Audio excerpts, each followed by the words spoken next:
Bienvenue sur Top Invest, la chaîne des top d'investissement. Ici, on parle essentiellement d'entreprises de qualité. Avons-nous une opportunité d'investissement sur Alliance? C'est la question à laquelle on va essayer de répondre en se basant sur les rapports financiers ici. Donc, ceci représente uniquement mon point de vue et non un conseil d'investissement.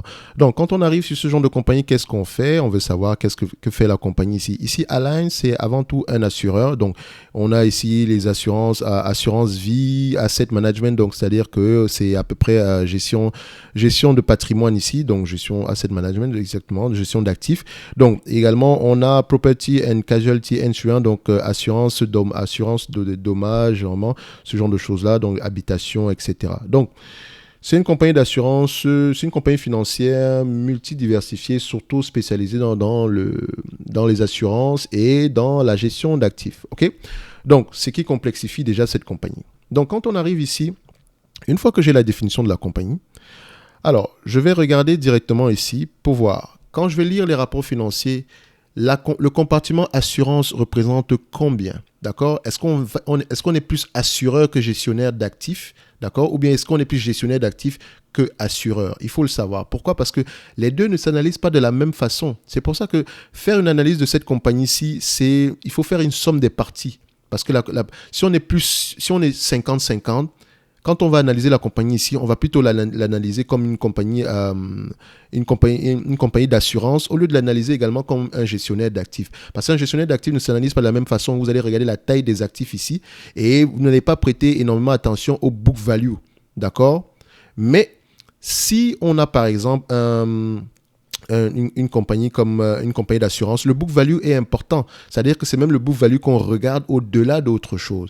Donc, c'est une compagnie qui est assez complexe à analyser. Donc, lisez vos rapports financiers ici si elles vous intéressent. Ne vous limitez pas aux dividendes de 6%, au PER de 16 ou bien un forward PE de 7. Une compagnie d'assurance ou une compagnie financière, le PER, c'est 10 fois les bénéfices par là. D'accord? Il n'y a rien d'exceptionnel. À 10 fois les bénéfices, on est déjà sur la marge supérieure. Sauf s'il y a de la croissance, de la qualité, etc. On peut aller à 15 fois, mais maximum 15 fois. Une compagnie d'assurance qui a 20 fois les bénéfices, posez-vous souvent les questions. Donc ici, quand j'arrive sur cette compagnie-ci, je regarde le revenu, la tendance des revenus ici. Donc, je vais voir à peu près si on a des revenus qui ont tendance à être stables ou croissants dans le temps. Donc, je vais juste regarder au niveau de l'évolution ici en termes d'histogramme. On remarque ici que ce n'est pas une compagnie de croissance. C'est une compagnie qui a des revenus à peu près stables. On est aux alentours en termes de millions d'euros ici. Donc, on est aux alentours ici, quand je mets en millions d'euros ici, on est aux alentours à peu près de 120 millions d'euros par là. D'accord? Donc, j'espère que c'est bien converti en euros. Pourquoi? Parce que quand je vais regarder ici au niveau de Yahoo Finance, Yahoo Finance m'annonce qu'on aura des revenus à peu près estimés aux alentours de 152 milliards d'ici 2022. Et d'ici 2023, on est à 157 milliards. Donc, on est 150 milliards par là. Mais maintenant, est-ce que c'est en dollars ou bien c'est en euros? Il faut se poser la question. Donc, j'essaie de regarder ici. Donc, ça prend avec des pincettes. Donc, quand je regarde également ici, les revenus sont à peu près stables. Est-ce que la marge brute est importante ici? Je dirais que non. La marge nette qui est importante. Est-ce que la marge nette, on a à peu près des bénéfices nets stables ici? Oui, on a des bénéfices nets à peu près stables. Mais en termes de marge, est-ce que c'est la même chose? Donc, on va regarder le ratio ici. Parce que ici, les free cash flow, ça ne sert strictement à rien du tout. D'accord? Parce que, enfin, pas que ça ne sert strictement à rien du tout, parce que vu que l'entreprise est un peu complexe, on va l'analyser avec les bénéfices nets ici. Donc, la marge des bénéfices nets ici est aux alentours de 5 à 6% par là. Donc, c'est une entreprise qui arrive à maintenir ses bénéfices, ses marges nettes ici, à peu près stable depuis au moins 2012. Donc, on est à peu près à 6% ici. Donc, si on doit faire une estimation ici par rapport à la valeur de cette entreprise-ci, c'est une entreprise qui devrait se négocier, par exemple, à 10 fois les bénéfices par là. Si on prend ici 150, on est à 152 milliards cette année-ci, d'accord, en termes de revenus. Si ce nombre-là est justifié, d'accord, après la lecture des rapports financiers, si ce nombre-là est justifié, peut-être parce qu'elle a fait une acquisition ou des choses comme ça, on pourrait se retrouver aux alentours d'à peu près un revenu de combien? Donc, si on prend 6% de 150 milliards par exemple, je sais qu'ils attendent 152 milliards par là, on est à peu près à 9 milliards en termes de free cash, de bénéfices nets ici.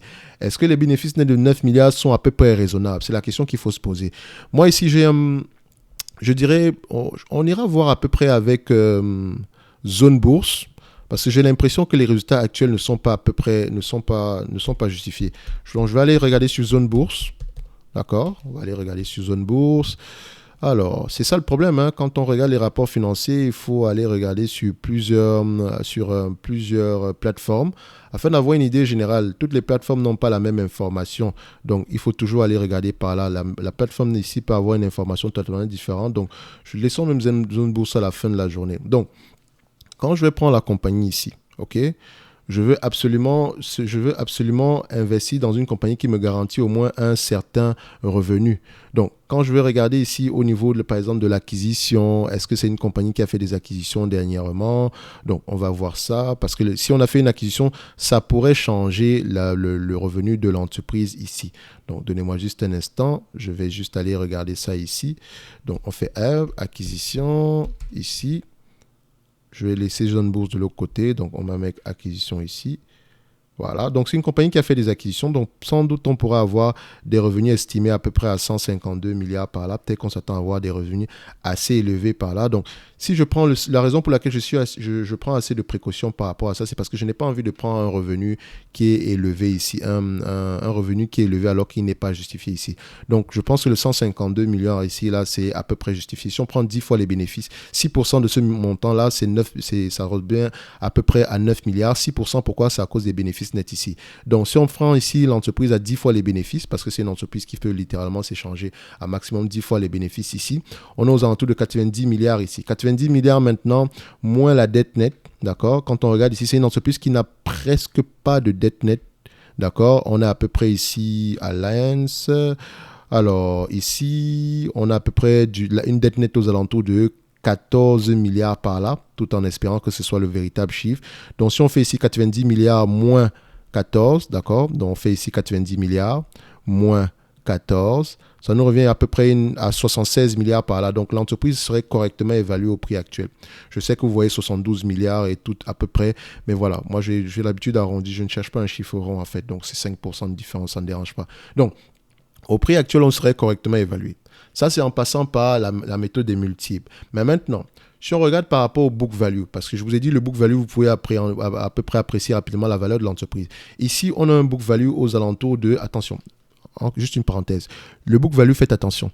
Ce book value-là aura tendance à diminuer si le nombre d'actions diminue. Donc, le book value par action, je veux dire, aura tendance à diminuer si le nombre d'actions diminue. Donc ici, on a un book value par action aux alentours de 187 millions ici. Donc, quand je vais regarder ici les rapports financiers, je recherche surtout le tangible book value. C'est ça qui est plus important pour moi. Parce qu'ici, l'autre logiciel me donne le book value. Je vais voir si on me donne le tangible ici. Alors, oui, on me donne le tangible ici. Donc, l'actif tangible net par action ici. Donc, tout en sachant que cet actif tangible net par action a tendance à fluctuer et il faut vraiment privilégier les compagnies qui ont un actif tangible net par action à peu près à un niveau assez respectable. Donc, c'est-à-dire que si on prend à peu près un tangible book value, un actif tangible net par action, on va rechercher quelque chose qui est à peu près stable ou croissant. Ici, vous constatez qu'au dernier trimestre ici, enfin, par rapport aux informations que j'ai ici, nous avons un tangible book value aux alentours de 51 milliards. Est-ce que 51 milliards par rapport à la valorisation actuelle, ça veut dire que le book value a drastiquement diminué par rapport à ce qu'on a ici? Ça peut également être dû à la période actuelle. D'accord? Donc, la période actuelle a peut-être fait à ce qu'elle a dû dépenser énormément d'argent pour pouvoir compenser pour pouvoir compenser, par exemple, des clients par rapport à certains produits d'assurance. Ou également, ça peut être du fait que l'entreprise ici a plus... les investissements ont diminué. D'accord, la valeur des investissements ont diminué. C'est la raison pour laquelle le tangible book value a également diminué. Donc, ce sont des raisons comme ça qu'il faut aller regarder. C'est peut-être pour ça que l'action ne fait presque rien depuis plusieurs années. Ici, depuis 2017, on fait à peu près du surplace. Donc, s'il fallait évaluer cette entreprise-ci, moi, je vous aurais dit on va le prendre par rapport à la première hypothèse ici, qui était de faire 150 milliards ici le revenu actuel, d'accord, estimé, multiplié par 6%, ça fait à peu près 9 milliards à peu près de bénéfices nets. 9 milliards ici multiplié par 10 fois les bénéfices, ça donne 90 milliards ici, moins la dette nette qui est aux alentours de 14 milliards, on serait aux alentours de 76 milliards. Donc l'entreprise est correctement évaluée au prix actuel. Donc elle est correctement évaluée, mais évidemment c'est une entreprise qui va vous rapporter à chaque année 9 milliards. 9 milliards, 9 milliards. Donc c'est-à-dire qu'en l'achetant au prix actuel, par rapport à votre prix d'acquisition, D'accord? Donc, on fait 9 milliards divisé par 76. Vous avez un rendement sur quoi à peu près de 12%. Donc, cette entreprise représente une opportunité d'investissement. Et le dividende actuel, il est safe. Il ne représente que 6% ici. Si vous prenez 6% de 72 milliards ici, ça représente combien? On est à 72 fois 0,06. On est à peu près aux alentours de combien? On est à peu près aux alentours de 4 milliards ici. Donc, il nous reste à peu près un 5 milliards ici qu'on peut mettre soit dans la caisse, soit on peut repayer les actions ici. D'accord? Donc, faites attention par rapport à ça. Donc, je pense ici que nous avons une opportunité d'investissement, mais c'est plus pour les gens qui aiment le dividende. Donc, idéalement, je ne dirais pas que le prix n'est pas mauvais actuellement. Il n'est pas mauvais. Mais également, il faut aller lire les rapports financiers. Qu'est-ce qu'elle fait exactement? Dans le volet asset management, comment est-ce qu'elle se rémunère? D'accord? Ce genre de choses-là. Donc, je vais vous laisser ici.